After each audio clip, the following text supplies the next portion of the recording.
experiencing the joy of just breathing in and out of the air, watching the trees or watching the neighbors or watching the children or watching nothing, the birds, the insects, that is what will happen. Because that is the expectation. So what is the difference between expecting that and being so present and enjoying that? There is an illusion. So as you are accommodating that, and you're making it all up anyway, creating this illusion, why not just breathe into the possibility of creating the most wondrous illusion possible? That is what happens, you know. That puts you into that flow of miraculous, extraordinary moments that are becoming ordinary every moment of the day. That is what we believe expecting miracles are all about. That release that something has to be a certain way for it to be good or bad or indifferent. Instead, just allow yourself to be present. Allow yourself to expect presence within you. And the miraculous universe will then respond just as time responds. And as that miraculous universe responds to your expectations of everything being miraculous, just as your expectations of time folding in upon itself or expanding, the universe, source, God, if you would, says yes. Says yes to you. So when you expect that, it happens. And when you expect that, and it doesn't seem to happen in the way you expect it to, that is when you release your expectations. And if we have confused you with all of this talk of expectations to know and not know, and have this and be here and have the illusion and not have the illusion and create the illusion, and to know that it is just an illusion and it is not real anyway, dearest beings of light, you will entertain your brain with all of those thoughts. We will talk more about that. But for the time being, simply take a deep breath.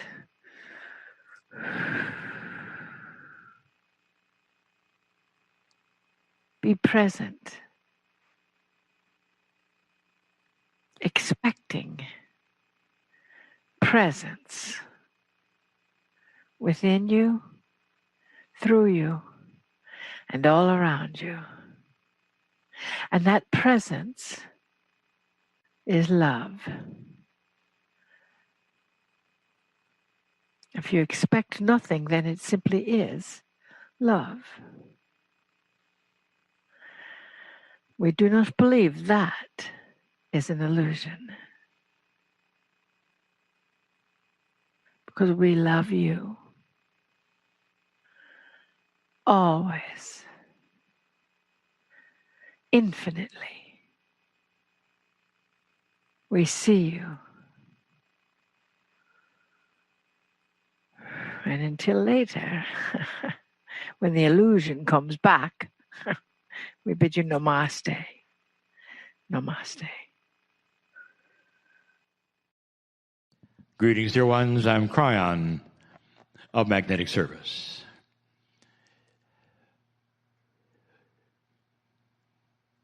There are many who haven't really figured out what happens during a channel. Some who are very invested in the messages that you hear from channelers still consider them as text. Learning.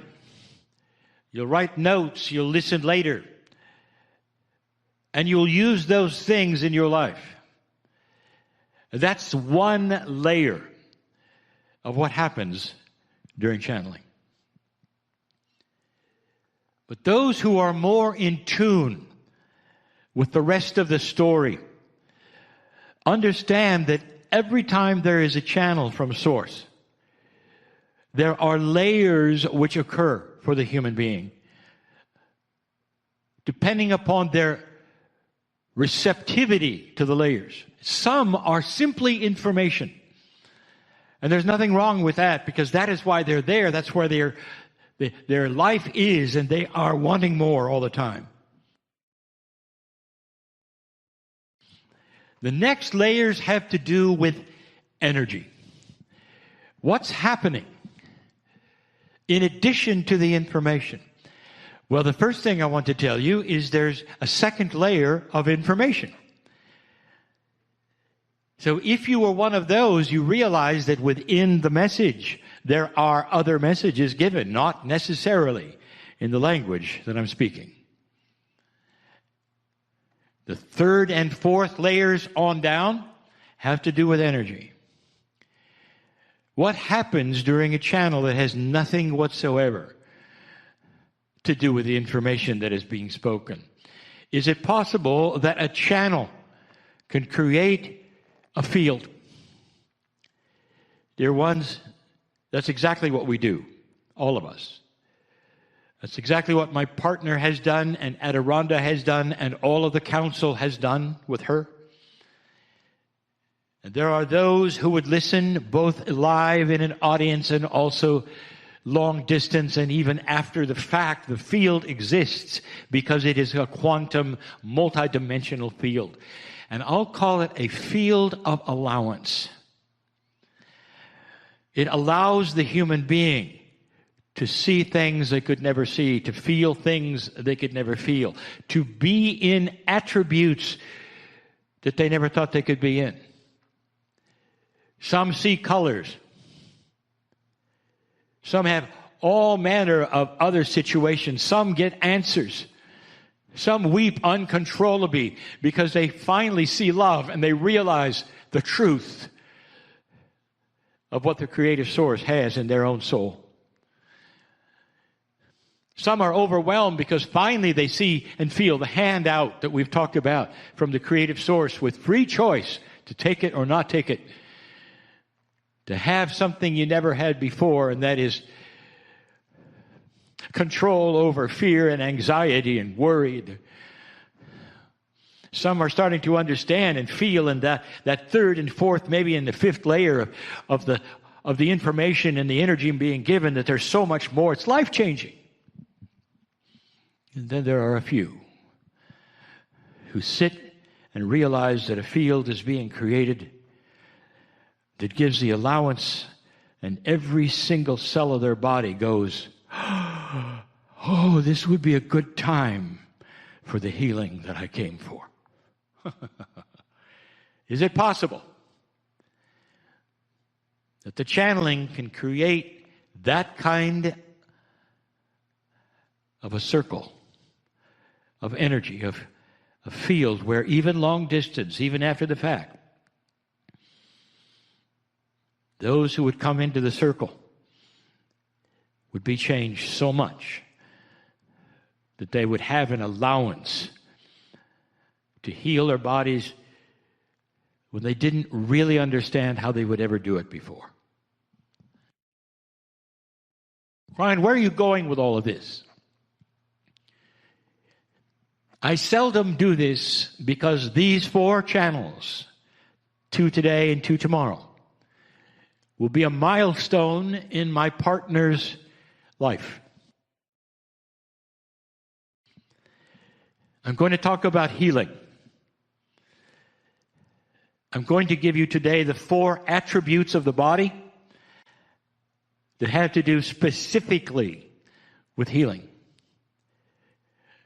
In the second channel of the day, I'm going to identify the first 2. The first channel of tomorrow, I'm going to identify the second 2. The last channel of tomorrow, I give my partner new instructions for what he's supposed to do.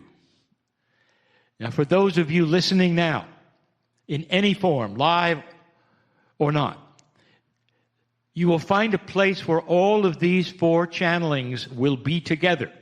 And my partner has given that information, and it's on that which he calls his site. Every single channel, I have told him, should go to that place and be free for the earth. And that's where they'll go. So you will hear all 4 if you choose, and it is your choice.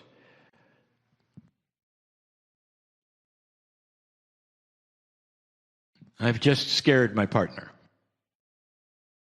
Is it possible that you can have anxiety during a channeling? And the answer is, he is a human, just like you. Maybe he doesn't want a new assignment, just like you. There are 4 attributes in this human body of yours and his. 2 are obvious, and they're in 3 dimensions, and they are used constantly. 2 are not obvious. You might say they belong to the metaphysical group.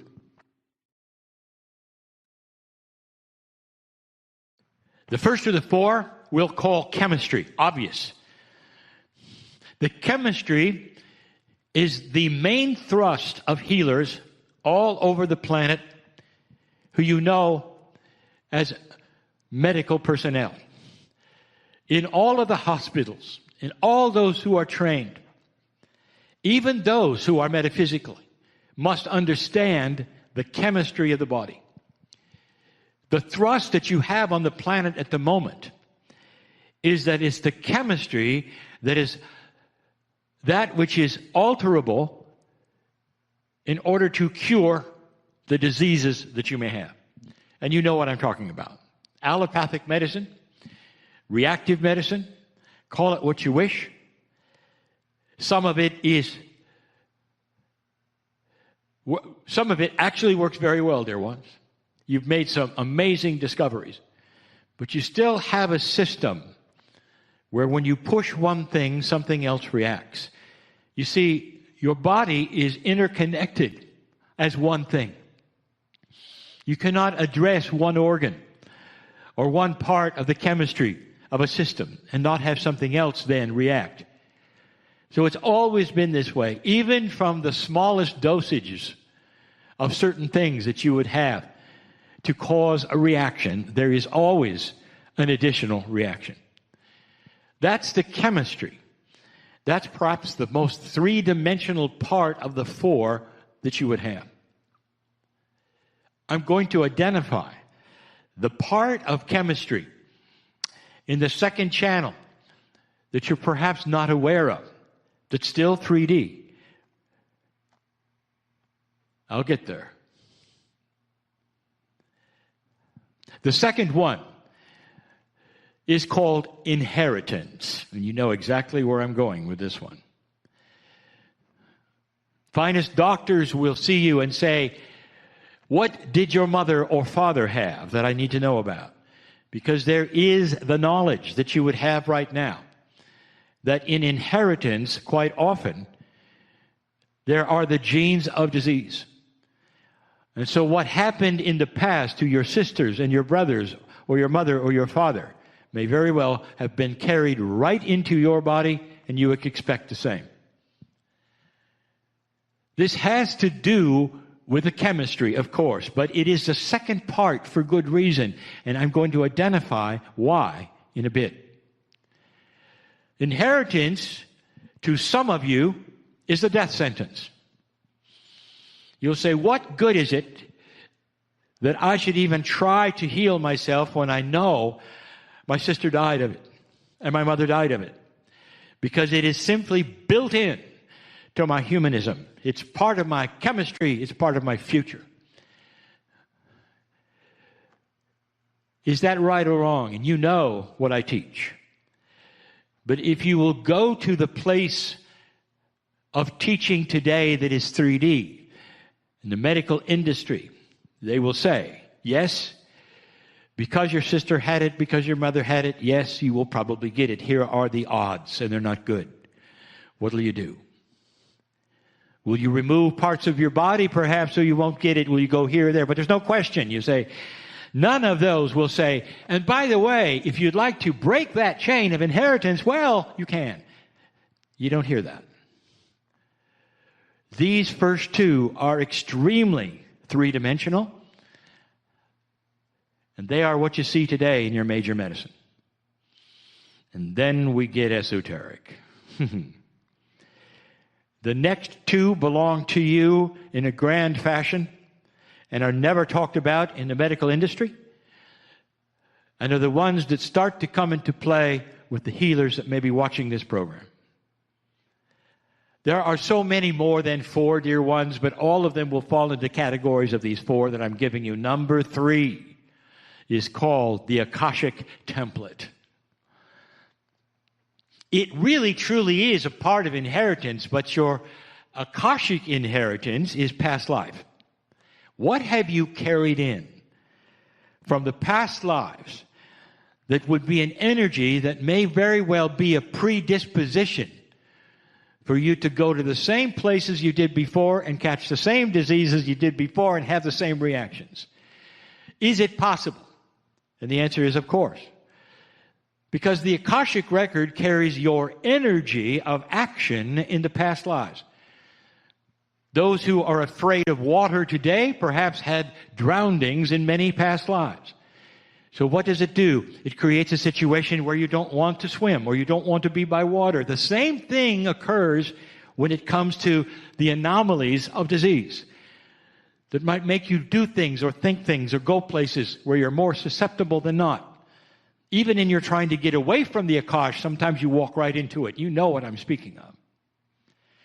So the Akashic template has to be looked at when it comes to that which is your disease. Even if you back up to number 2, which is your inheritance, take a look at perhaps the lineage of your Akash. Is it possible you have an inheritance in your Akash, even though it's not a chemical inheritance? Do you perhaps inherit attributes that you had? And you do. That's why artists become artists and singers become singers. Because it carries over so strongly. Well, so it does also in the predispositions of disease. What are you going to do about that? I'm going to discuss it tomorrow. The fourth one is the subject that I've always talked about and always will. We'll call it consciousness. Is it possible that what you think can change, number 1, and number 2, and number 3? And the answer is absolutely. Is it possible that what you think can make number 1 and number 2 worse? Absolutely. We taught you that in the last weeks when we said, I want to introduce you to the hypochondriac who was afraid of many diseases and caught all of them on schedule. It's almost like the hypochondriac spends so much time being afraid of things that they pull it to themselves. Is it possible that consciousness can do that in both ways? Is it possible that you can rewrite the templates, change the chemistry? And the answer is yes. I'm going to talk about that tomorrow. I want to tell you, dear ones, I've told my partner specifically, make these channelings free and available. This is not a plan to get you to watch tomorrow. I'm telling you, all of these will be available for you, dear ones, in a package to listen to back if you wish, very soon. Those listening later, after the fact of live, I would like to tell you, you have the same thing possible. All of these things are part of that which makes up the human soul. Not the human in a live broadcast, the human forever that is available for you. The fourth channel, the one that my partner is anxious about, when I'm going to give him a new assignment, I will say to my partner, don't worry. But it won't be that easy. He's very human, you know. These are the healing channels. There's more than meets the eye. There's more coming than you know. I'll be back. And so it is. Hello, I'm Lee Carroll. Hi everybody, I'm Lee Carroll. I am the original channel of Kryon. And so, beloved ones, we greet thee, Tizal Kazah. And it is indeed a great honor for us to be here with you in this moment of your time. And so as we talk to you, we also invite you to simply relax. For as we talk here, it is not just words that we are sharing with you. It is a level of understanding, an energetic that explains more perhaps than the words themselves. And so, as has already been said, you have indeed come from the stars. Your scientists tell you that the universe is expanding, rapidly expanding. But, beloved ones, consciousness is also expanding in your universe. Consciousness expands in a different way. There are, as we have called them, many civilizations, enlightened, you would call them in your language. There are many enlightened civilizations who are ancient and beyond ancient on your human timescale. They have moved through the process that humanity is going through right now, a process of awakening, a process of becoming more aware of who you are and why you are here. And they moved through this process. They reached that state that you call enlightenment and have evolved beyond that. And when a society reaches that level, they are given the opportunity, they are asked to assist in bringing consciousness to another planetary civilization. And it is in this way that the consciousness expands throughout the universe. And so it was the Pleiadians, as many of you know. The Pleiadians were tasked with bringing consciousness to the human form here on your beautiful earth. And this happened many, many centuries ago. And you will hear more of this in a moment.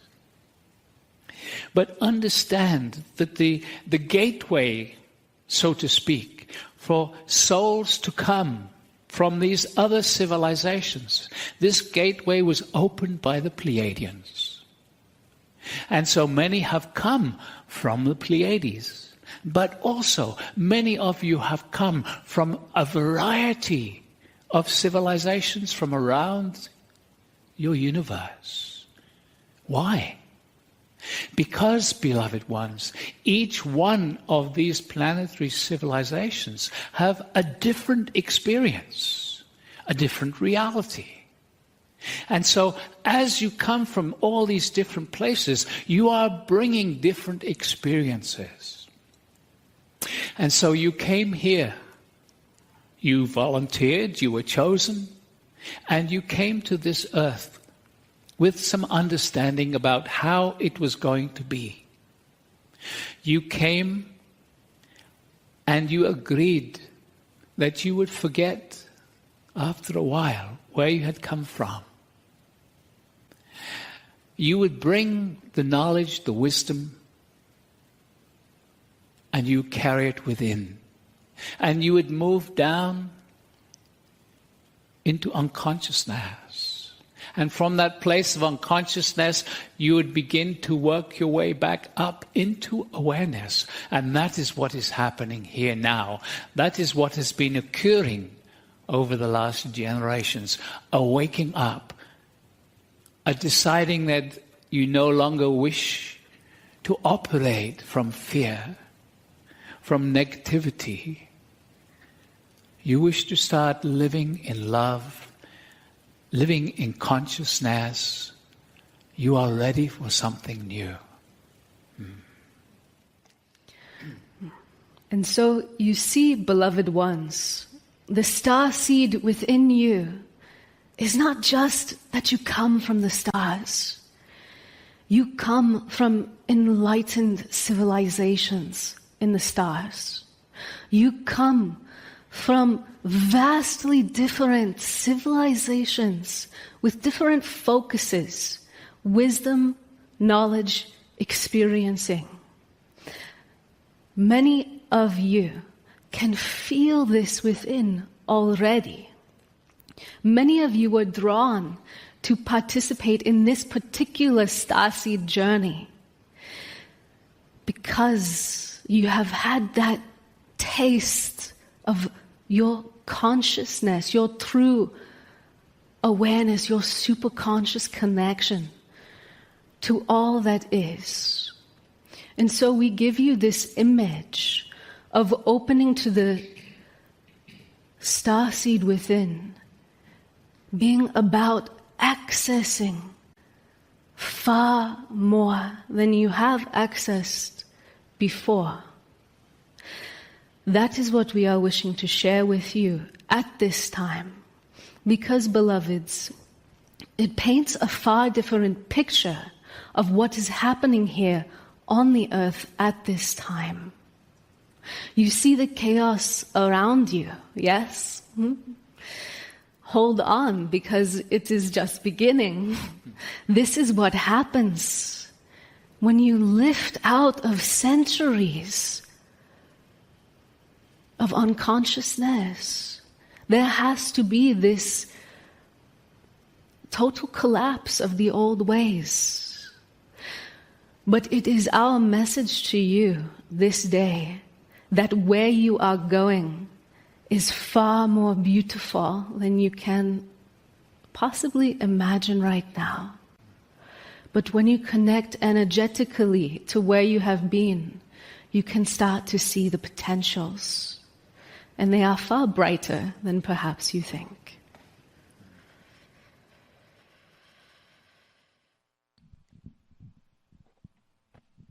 Greetings, dear ones. I'm Kryon of Magnetic Service.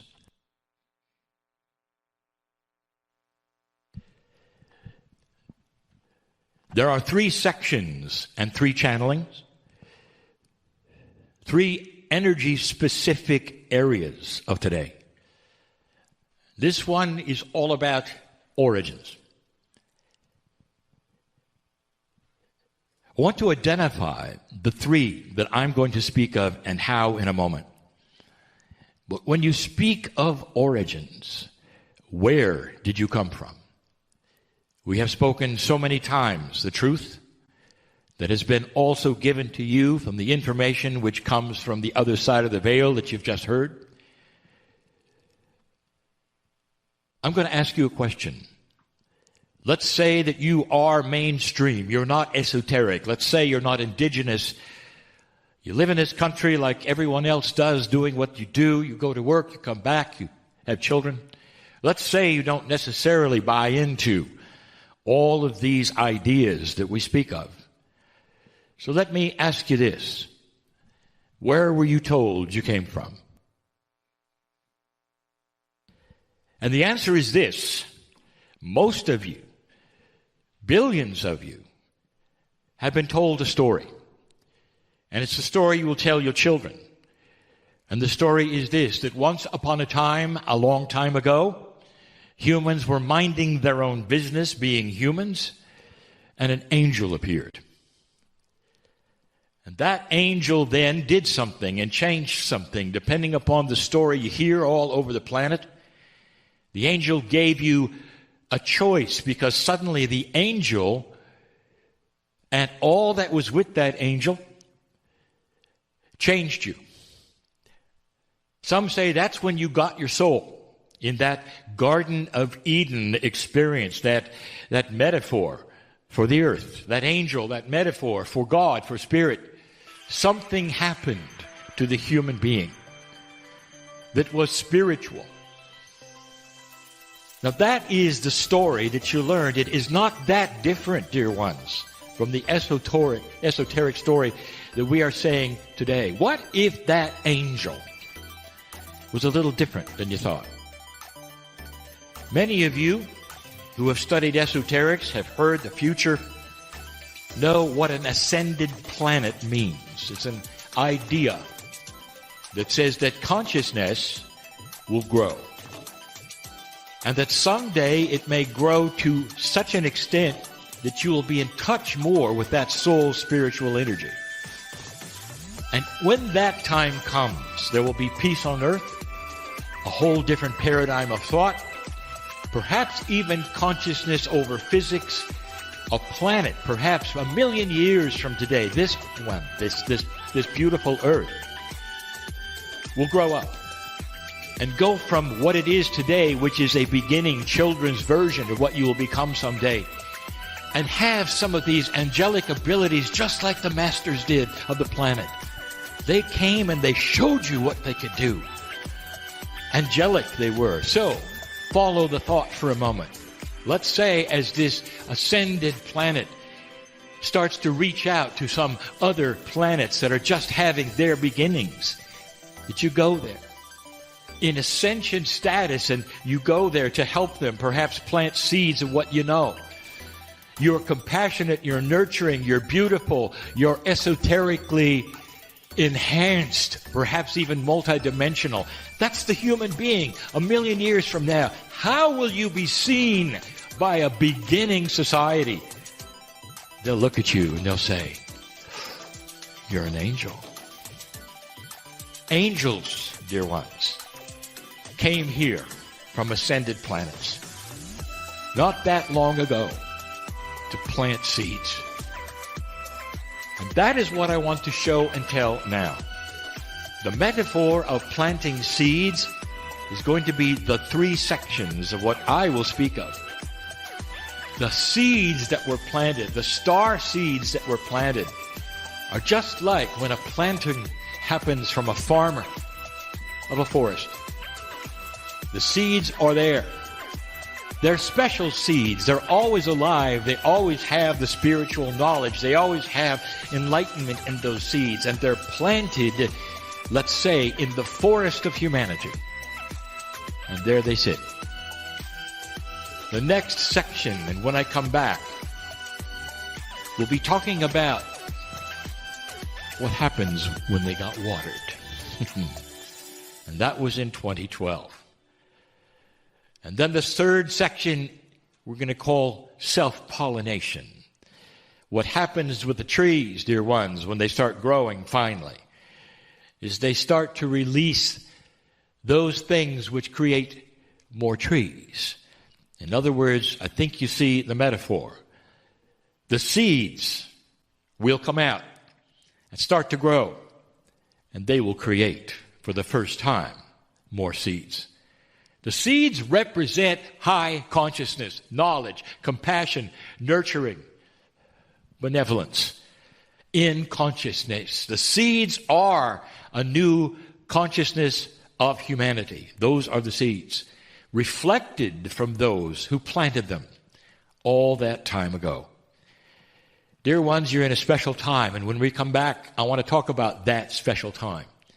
But for now, know this, that even the basic children's stories that you hear have you coming from an angelic source. And indeed, you did. And so it is. Hi, everybody. I'm Lee Carroll. I am the original channel of Kryon.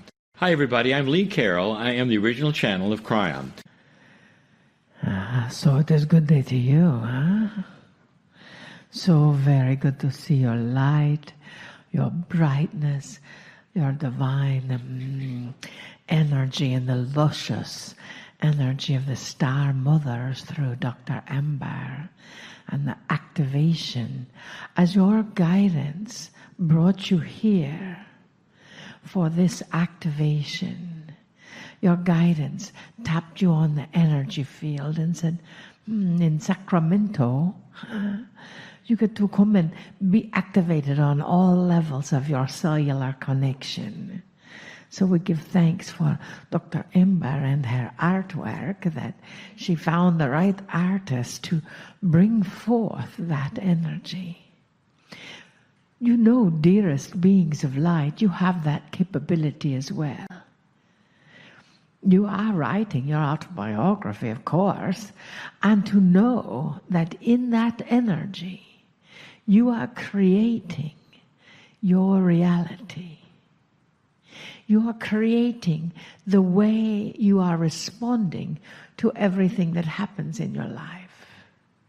So when you set the intention to be all that you are, when you set the intention to grow, to evolve, to move forward, to activate, to become the energy, you volunteered to be here at this point in time, yes?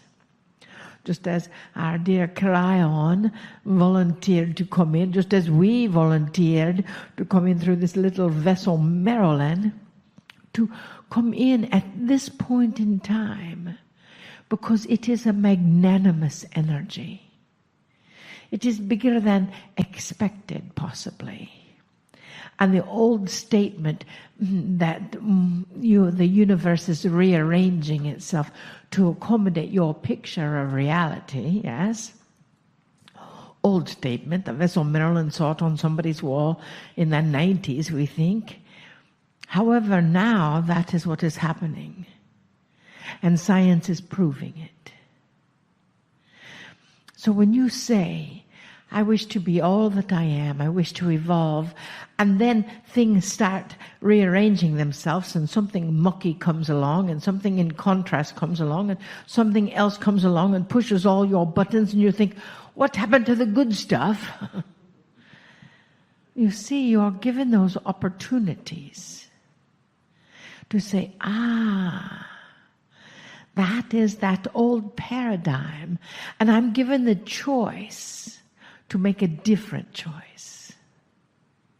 I'm given the choice to see what the issue is, to see what the trigger point is, to maybe see the messenger of that button-pushing, mucky, icky stuff, contrast, and to love it. And say to ourselves, say to yourself, this has come round about again. Yay. Celebrate that. What shall I do with it? You know, you have a choice every single day to surround yourself with your people, your tribe, as you are here this weekend. You also have a choice to surround yourself with people of higher vibration when you leave here. Many times people don't think they have a choice, but they do. Our vessel Marilyn had dinner last night with her brother Bob. And he started off not having a clue what she was talking about. He actually attended one of her events in Sacramento, right here. You were there. And he'd never seen channeling. He had never heard of us, Aronda, or the fact that her energy, her face, her focus shifts completely. And yet she did not justify. She explained only as much as what he could take. Instead of going through and trying to convince him of something, she just said, just come. It opened something within him Now he's listened to Kryon. Yes, yes. He's actually shared that message with his wife. She hasn't listened yet, but it's only a matter of dripping. And that is what you are. With those energies that are around you, that are maybe not really the same vibration of you, instead of pushing them aside and saying, no, get out of my energy field, maybe it is time for you to be the drip line. You know, you have a drum line, yes? That can hit you over the head with something. Instead, be the drip line. You know how when that faucet in the other room just drips a little bit? And it seems like it is so loud. Eventually it gets our attention. You can be the drip line for the universal shift. Take a deep breath.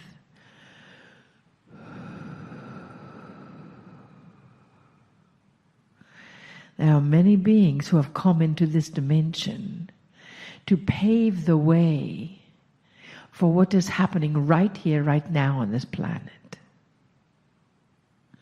There are thousands and thousands of years of beings in human form. They are now the ascended masters that are on our council, as you are. Those masters that have come here to this planet at this time to prove that the veils are getting thinner, to consciously live the miraculous energy, making miracles ordinary. And that is what is happening. 2 weeks ago, our vessel Marilyn was in Alaska. She drove a dog sled. That was a miracle. And then the miracle got greater and she drove a snowmobile. Now she's ready to purchase what are those things that go on the water that's like a snowmobile? Jet ski, yes. Can't you see her? You see, that is really all that it takes. Can't you see her? And you can, yes? Yes. So therefore it comes to pass. Can you feel her joy as she stood on the back of a snowmobile and had snow flying everywhere and her glasses were all fogged up and her body was a little bit freezing and it was only 34 below zero. And she looked up and thought, this is so fun. I never thought I could do something like this, but I could see it. So her problem was she was thinking about it. But when she felt it, then she could see it. So we ask you, start feeling into the miraculous transformation of this planet. Start feeling into that energy of shift that you feel right now in your body and see how it can reverberate out beyond you and affect your brother or your sister or your neighbor with that illuminated joy. And then they may come to you one day and take you out to dinner and say, I don't know what you do and I don't know what that channel thing is, but it is real. I know this. I feel it. And I want more of it. Because the human soul is designed to live in joy. It is your birthright. Somewhere along the line you got a different program. That is that first paragraph in your autobiography. Now, take a deep breath.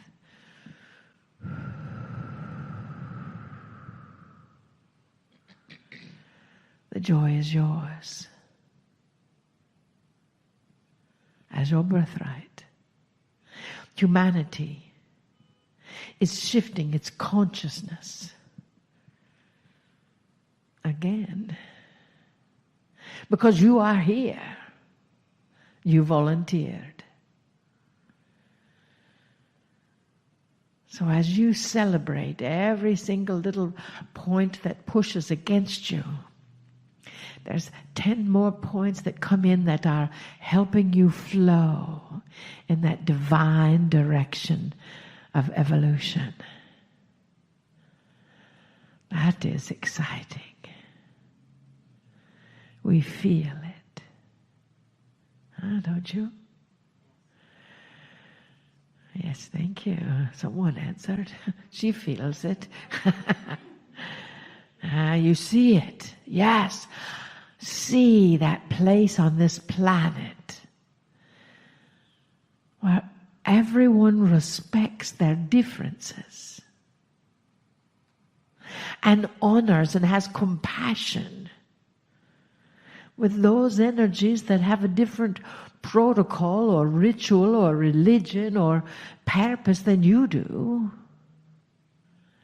And know that they are the star in your movie, just like you are the star in their movie, in their autobiography. But what is it called? An autobiographical movie, huh?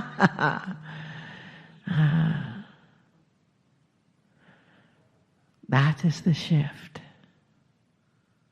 You are the shift. We love you deeply for volunteering so we could look into your eyeballs. We see your heart. We know you.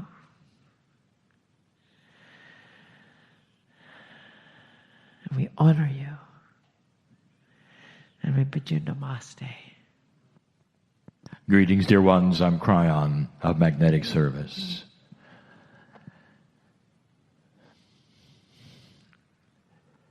There are those who would continue to say, why is Kryon here? There has to be a reason. There is.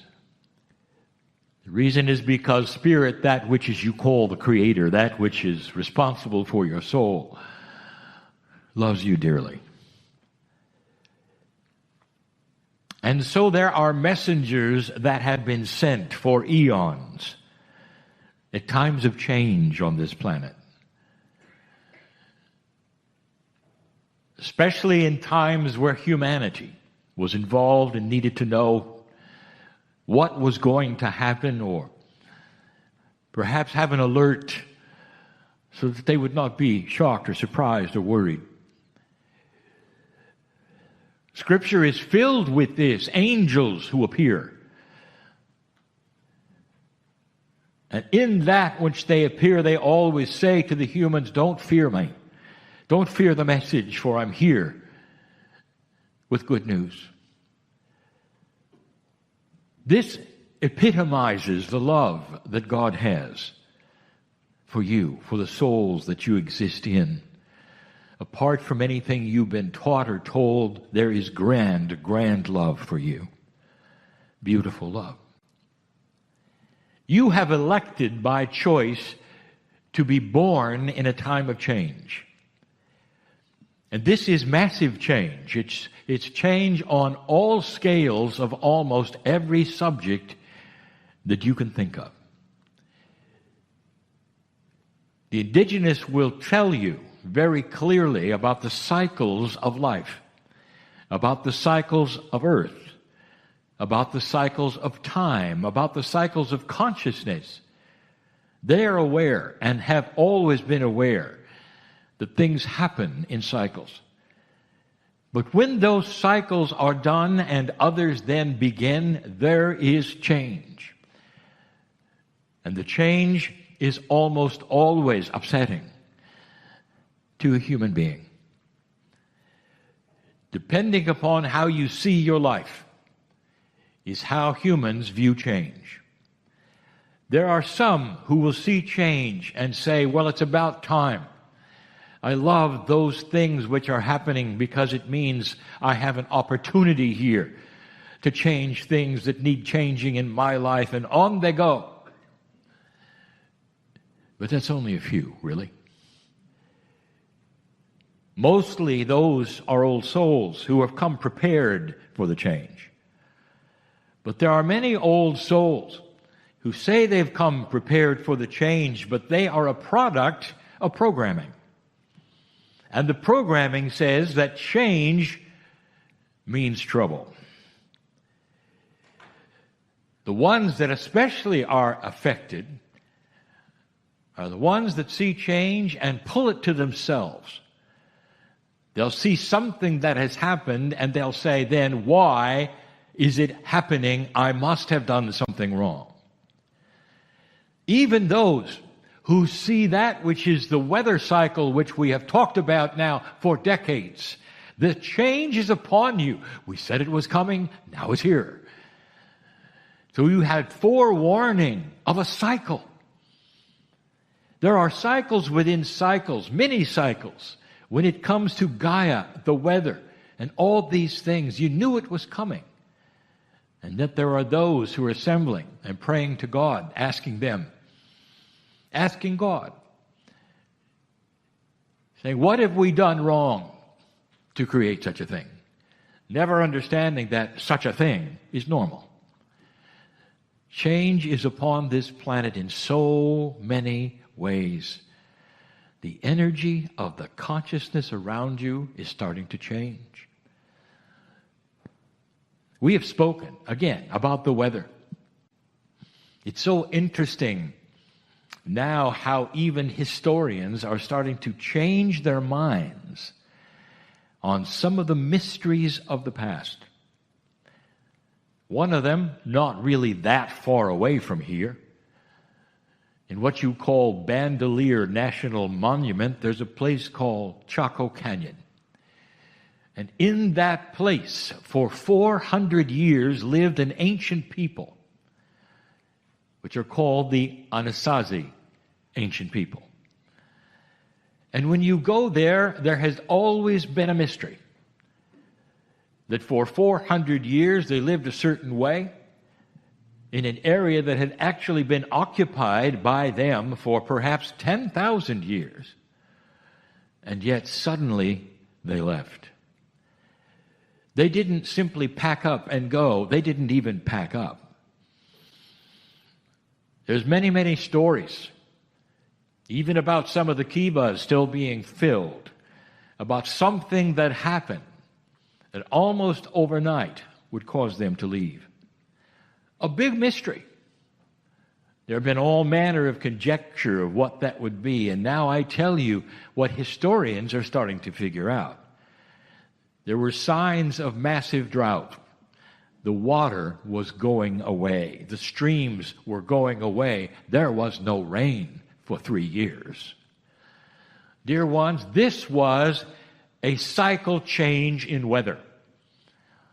They had not seen it before, like you have not seen it before. In their civilization of the 400 years, they had never seen this.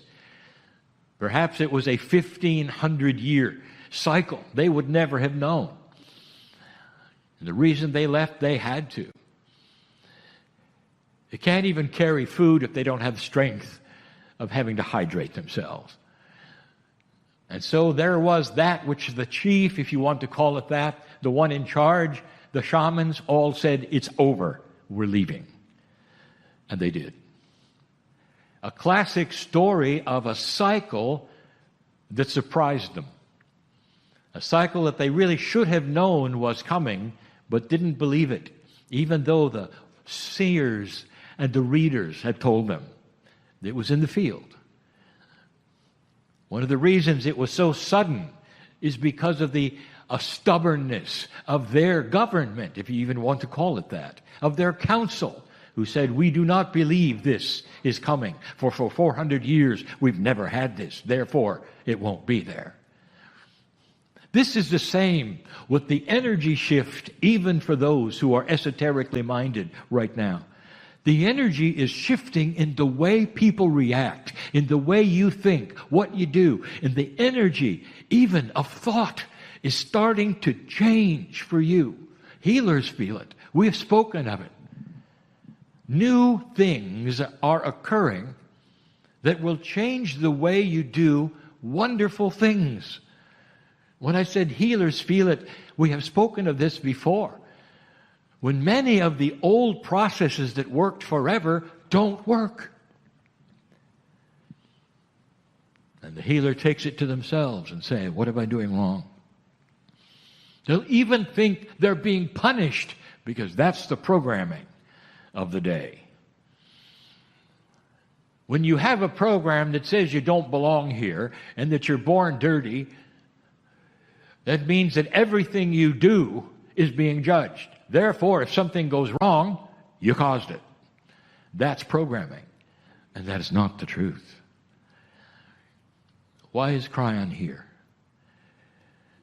To tell you in your magnificence to relax with these changes that are occurring, but be aware of what they are, because some of you are building walls. Wall building seems to be a pastime, and you don't even know it. You don't realize the amazing changes of what you do that create certain kinds of things that never did before. Psychologists will tell you that if something happens or you're worried, or it's a life worry, let's say, or there's something ongoing all the time, or perhaps it's fresh, that something has happened, that when you carry these wounds or these worries, and if you will simply talk them out and talk to others and talk to this, that eventually you'll talk them away. Or perhaps others will help you and justify and whatever. That is the psychology of the day. You get help. Now I'm here to tell you something. Whatever it is that bothers you right now, that you have carried for more than a month or two, as long as you verbalize it, you're building a wall brick by brick that's going to keep you right there.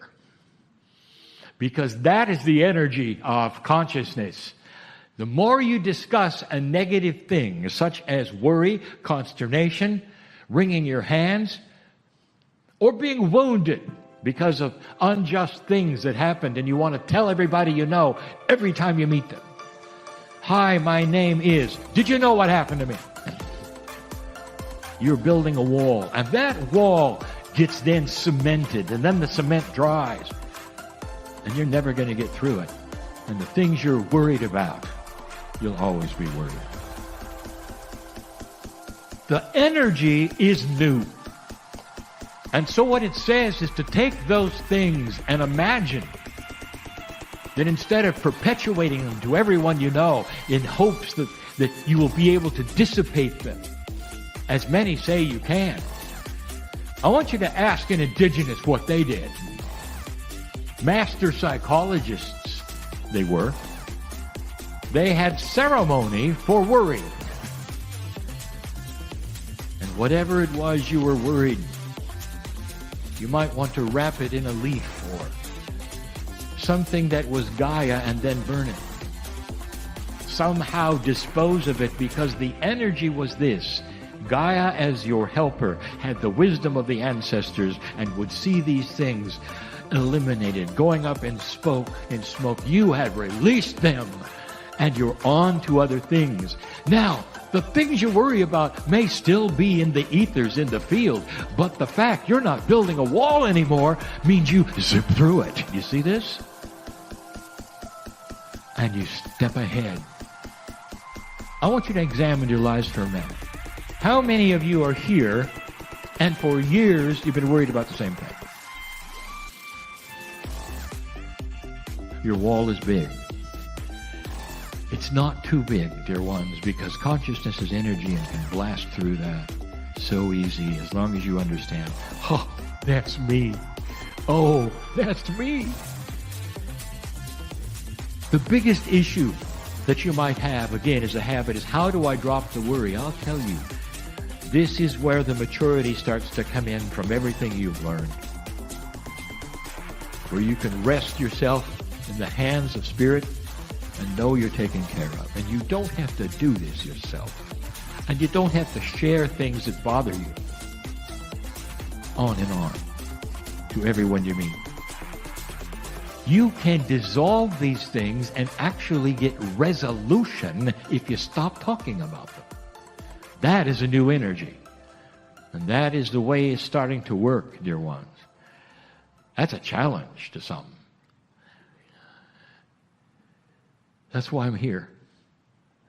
Spirit loves you so much that it wants to tell you the pitfalls of habits, programming, so you'll know what they are. Many of them subconscious. Nothing wrong with you. You've done this. This is the way you were trained by you, your parents, your culture. This is the way it worked. But it doesn't now. Let those who look at you see joy, not problem. When you talk to them, talk about them about joy, not problem. This is the new energy. This is the change. This is the cycle before you. One of many cycles. Just one of many. But one you needed to hear. I'll be back. And so it is. Hi, everybody. I'm Lee Carroll. I am the original channel of Kryon. Hi, everybody. I'm Lee Carroll. I am the original channel of Kryon. Greetings, dear ones. I'm Kryon of Magnetic Service. We've spoken of this before. You notice that my partner is ready to go. He doesn't take cleansing breaths. He doesn't prepare himself corporally to have this, which is an unusual altered state for a human being. To step aside and allow a purity to come through the pineal, the portal to the other side, and not prepare for it? And there would be some who would look at it and say, it's proof he's not channeling. And they don't understand. And we've spoken of it so many times, and those who have listened, they already know what I'm going to say. That the human being has the right within their magnificence to meld with Spirit to such a degree that you don't turn it on and off anymore. You don't meditate and you turn it on and you turn it off. You're meditating when you're doing the laundry, and you're meditating while you're driving your car. Because it's intrinsically part of you. It's instinctual that the peace of God in you would be alive and well 24/7. And that's the invitation. It always has been. And we invited my partner to meld with us some years ago. And he did. And we pop in and out of his channeling, and some of you know it. His lecturing is my channeling. Sometime. The energy shifts. And so that explains why when he sits in the chair, there is no reason to adjust. He's already there. And so what I want to present today is different than yesterday. And so I want you to relax, my partner, for there are no lists, and there's no minutia, and there's no new academic information that sometimes is difficult to translate. It's going to be a summary of sorts, and yet not a summary of sorts. I want you to hear something from us. And what is us? What are you hearing right now? It is a consciousness that is supposed to be that from the other side of the veil, and yet we have told you that God does not have a mind. Humanity tends to take that which is God and humanize it. Humanity thinks about what would the mind of God say or do and be, as though God thinks like humanity. I can't tell you how God thinks because there is no synapse, dear ones. I want to give you information about you and about us. It's hard to even title this channel. And so I'll wait. There is no mind of God. There is only love. God is love. If you could imagine not an emotion, but a thickness of being, of reality that was multidimensional, which means it was unseeable, where you could actually measure the vibration of light and hear it in the air, where the sonorities of it would ring in your multidimensional ears, which you don't really have when you're on the other side of the veil, and it imbues you as part of the universe, and you don't float, and you don't have a situation where you are any place, you just are. You share the very fabric of the actual atomic structure of all that is. And yet you have a name. And your soul represents a piece and a part of that which is God. The piece and the part that can exist in 3D. But you don't know who God is. No, really. And so that which is all that is wants to talk to you about you.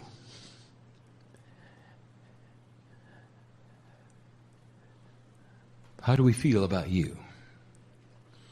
I only can give you your perspective based upon your type of thinking, based upon the emotions that you have, the highest of which are compassion and love. And they are poor substitutes for the reality of God. We were there when earth was being prepared. Before any life was on the planet, we were there. It's difficult for you to know that you were too. But the peace of God that you call your soul was with us and is us and still is us.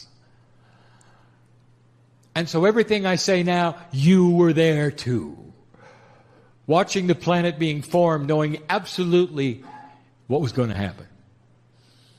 That the potentials would create life over a long period of time through several starts, ending in photosynthesis that would give you that which was the beginning of the evolution of life. And we were there. And we watched humanity develop, not as souls and pieces of God, but simply life. Until it was ready to be seated. And this is where I want you to depart from what you've been told, or perhaps the traditions. You're a very new life form, dear human being. A very new life form. The galaxy is old. And through a period of millions of years before you ever awakened to being a human, this process was alive and well in other planets, in other places, with similar tests. There is a reason behind this. All from God. All from God. The creative source, which created the universe, according to some astronomers, biased for life, against all odds, intelligent design. They're seeing it. And they're right. And we've told you that you're going to find the double helix structure for DNA everywhere in the galaxy. Everywhere. We've told you that when you discover life, and you will at the microbial level, in your own solar system, you'll find DNA. And you'll find it, so much of it, so common, it's everywhere. It's the structure of life. This had happened before. And now it was going to happen here on earth. And we're here.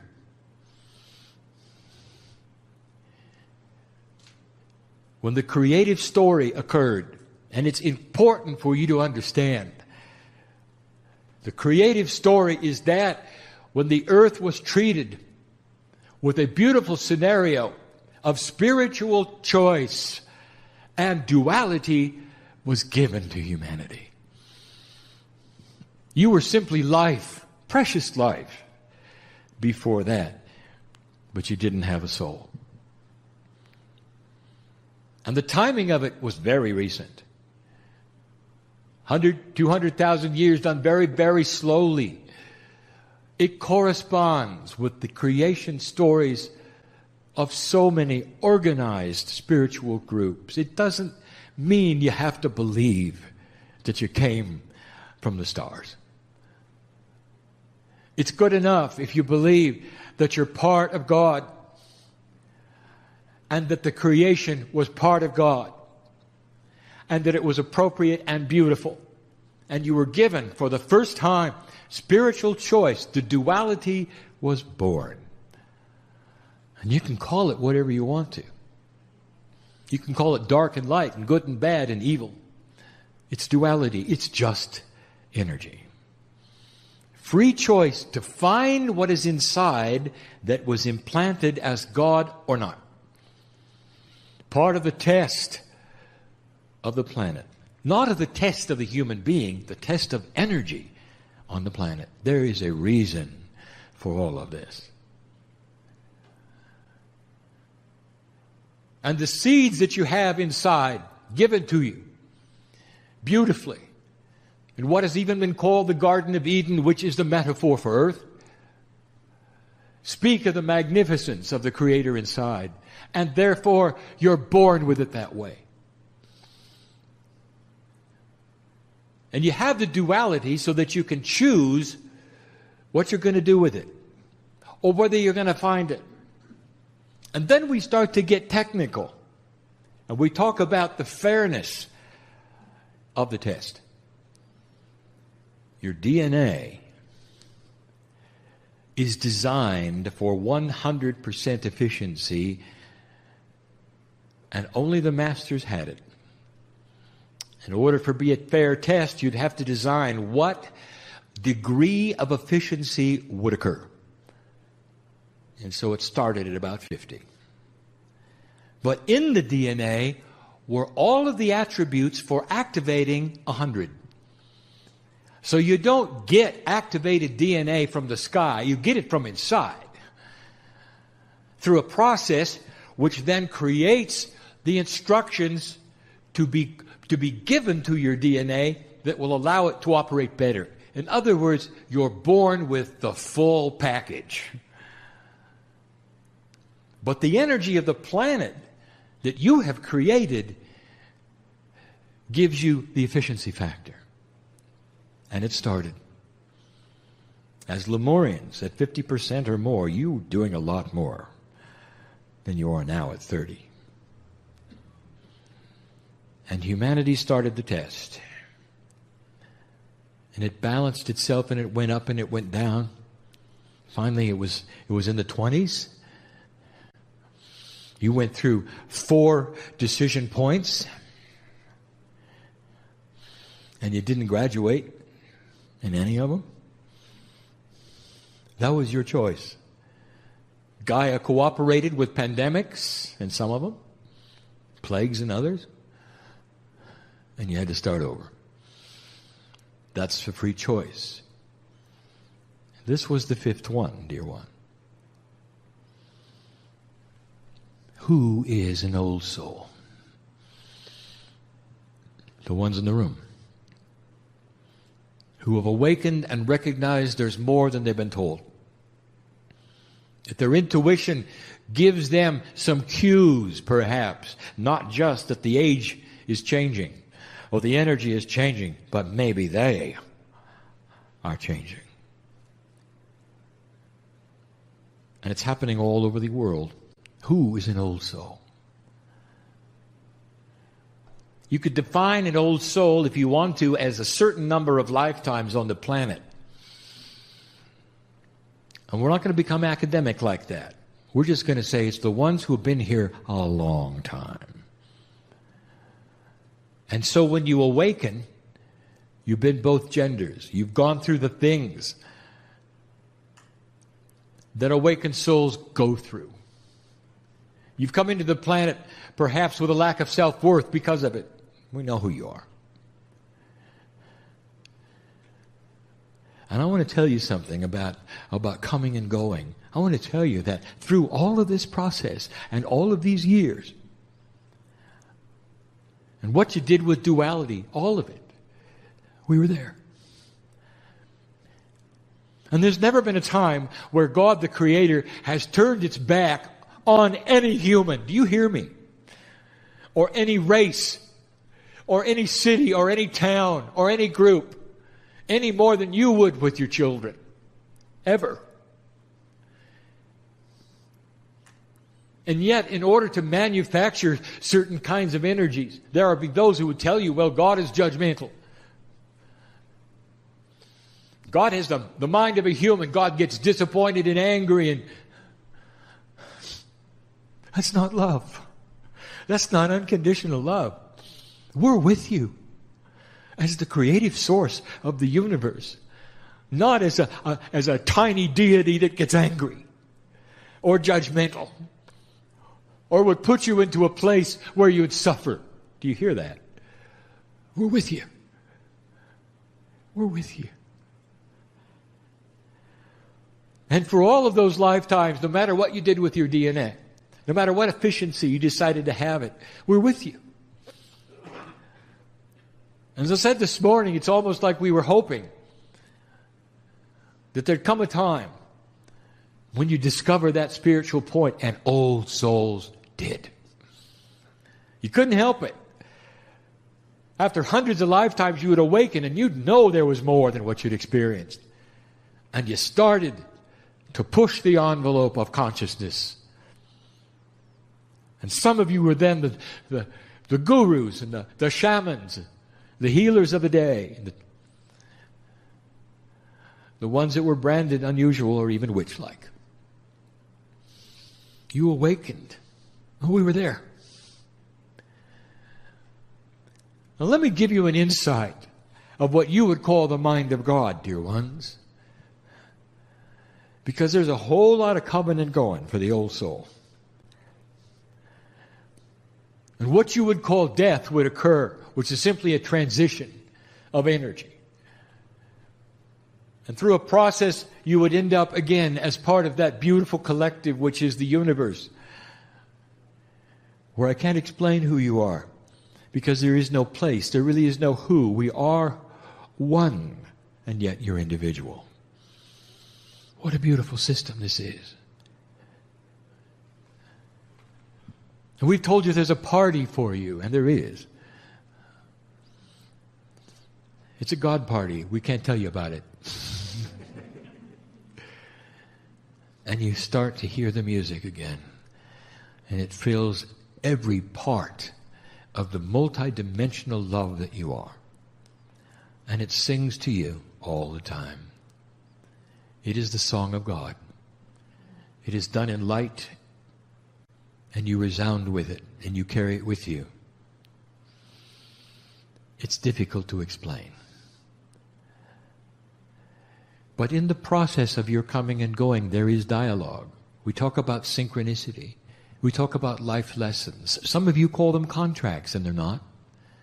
A contract would indicate that you sign up, never changes, you got to go through something, no matter how hard it is. It doesn't give any credibility for anything moving or changing. How human. You never realize that everything is changeable. Everything. And that's the beauty of your power. You come in with one contract, something happens, you graduate to another. You come in to write one book, you write 18. You come in to write 20, you write 2. Because things happen along the way. You meet people. And they react with you in ways you cannot predict. And it changes them and changes you. And we're there. How many of you feel us? I want to just watching. We're part of you. We're there all the time. And you're so compartmentalized that humans did something very interesting with the energy of duality. They gave it names. They gave it energies. They assigned entities to it. They created evil. They created sin and judgment. They created a human thinking God that would then process it all the way a human would. They even have jails that God puts you in between heaven and hell. Does that sound like the love of God? Does that sound like the creative energy of the universe? Does it sound like it? Do you feel that? It's the human brain working the best they can to figure it out. And we're there. You come and you go. Now, in your logic, you might say, well, if we have all of this difficulty as an old soul, and we go through all of these machinations of energy and misunderstanding and burning at the stake and being the one at the edge of the village nobody ever talks to because the medicine man is great for healing, but don't get next to him because they're weird. It's not a good life. And Kryon, you're saying we go through that over and over and over, and every time we come, we want to come back? That just doesn't make sense. So let me tell you yet again about our relationship with you. You have our God DNA. The piece of you that is us, you can say it's God DNA. You can't measure it, you can't see it. You're part of the whole. And when you come home, and you realize you're part of the universe and this galaxy to a place where you watch the earth form, it changes your perspective. That a lifetime is a blink of an eye. And the puzzle, if you see it being solved, you can hardly wait to go back. And you start to recognize that as an old soul, you are building a lineage, a storehouse of experience that literally stays on the planet through the crystalline grid. And when you come back, it picks up where you left off and you keep going.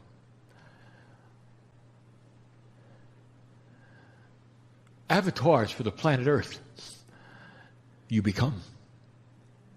And every time you come in, that which is Gaia recognizes you, greets you in the cave of creation in a way that I cannot even explain.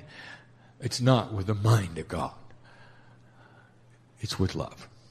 The purest love you can imagine. It's not even an emotion. Mother, what is the feeling when you look into the eyes of your child on your chest for the first time in their life? What is the feeling? Is it emotion? Or is it a way of life? And the answer is a way of life. It cannot be measured. And that's just a tiny bit of who we are. We're always there. We're with you now as you sit in the chair listening to this message, and some of you are realizing this is real. It's not a man in the chair pretending.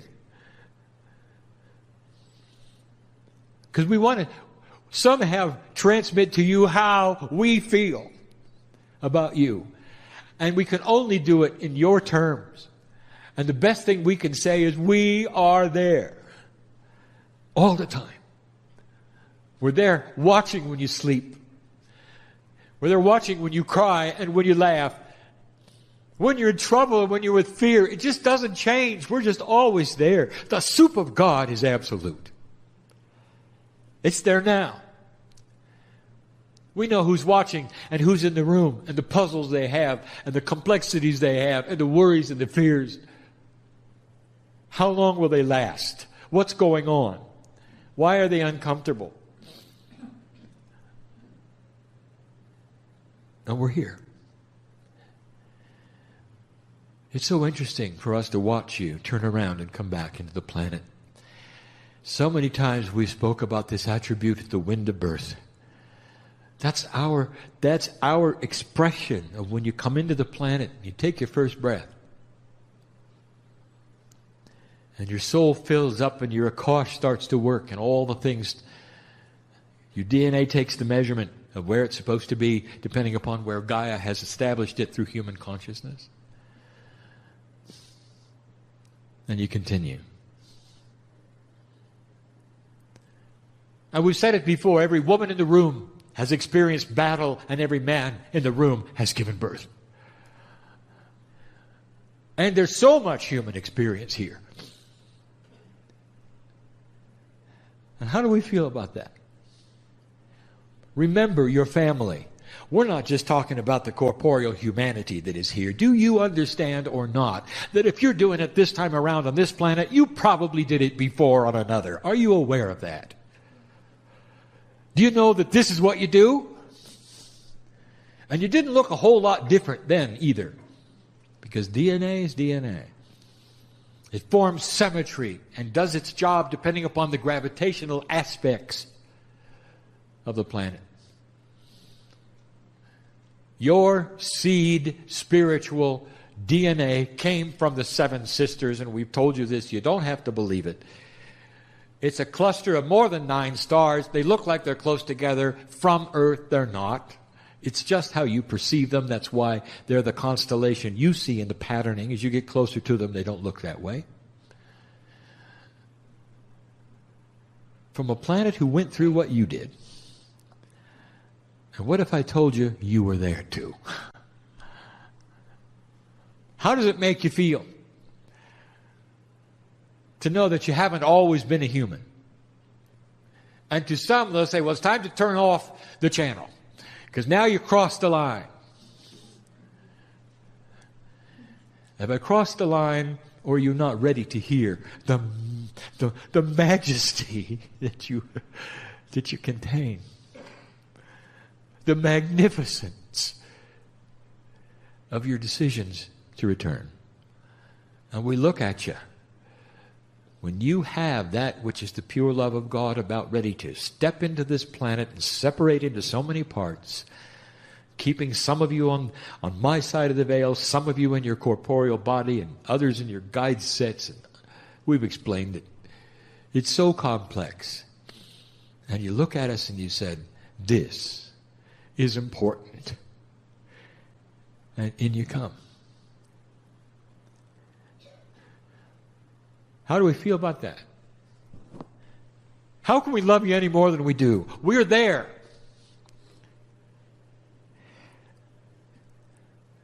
Some of you willingly, for the lesson that you need to teach others to kick them into a place where they will examine themselves, will come in and die as children. How about that? And I stand and look at you the wind of the birth and I say, you know, you're going to last for 3 years and it's not going to be pretty. Because you're going to catch a disease and you're going to die in their arms.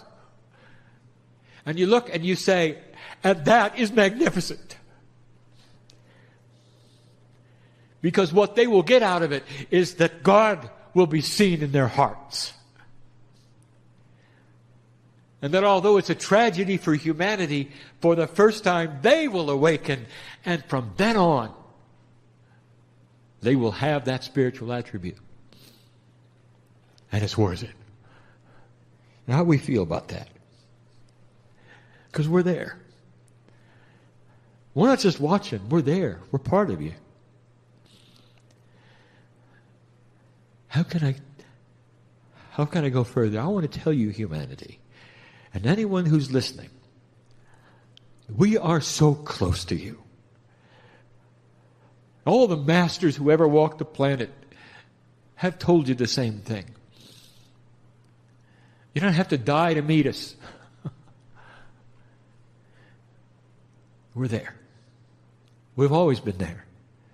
And as you now move into a new energy where you're increasing the DNA efficiency and things will begin to occur and old souls will begin to awaken even more, living longer. The glass starts to clear. And how do we feel about that? And if I haven't said it before, it's about time.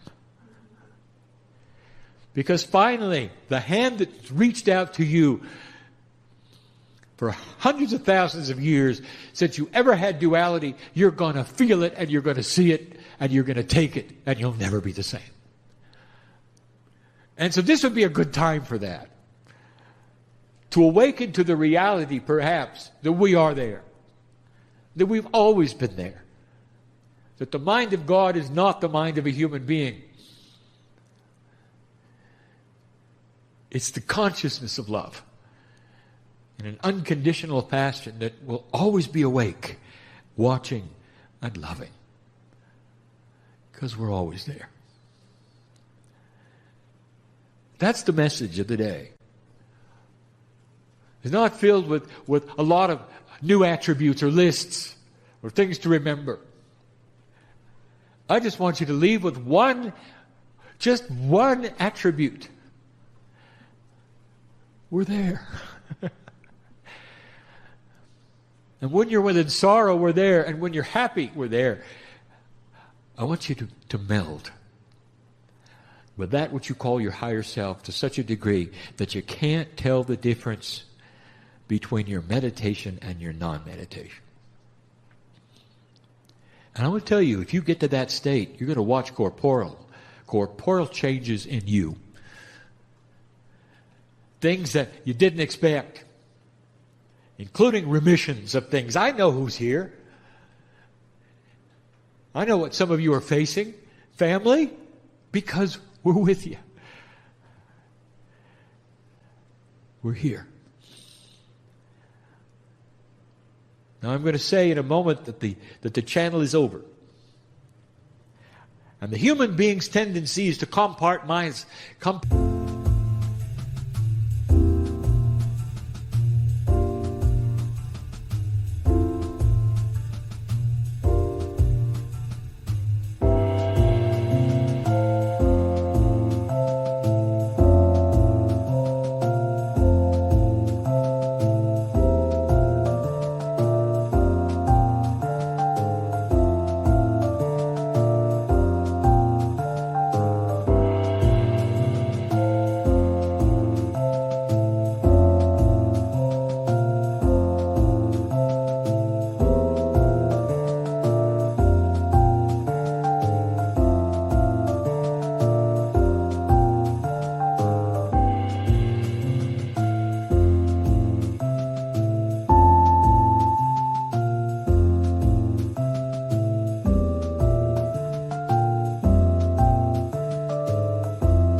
The whole purpose of humanity would be to live together, to find ways of creating cities without wasting resource. A brand new kind of thinking that will be intuitive eventually to your children. That is what we have seen before. That is what some of you have done before. You have a memory, an imprint that is beyond your Akash, where you did this other places. And now you're doing it again. And so some of you ought to be celebrating. This is happening yet again. And we're there. This is the message of the day. It's the message of the year. It's the message for the rest of your life. And the one after that. And the one after that. And so it is. Hi everybody, I'm Lee Carroll. I am the original channel of Kryon.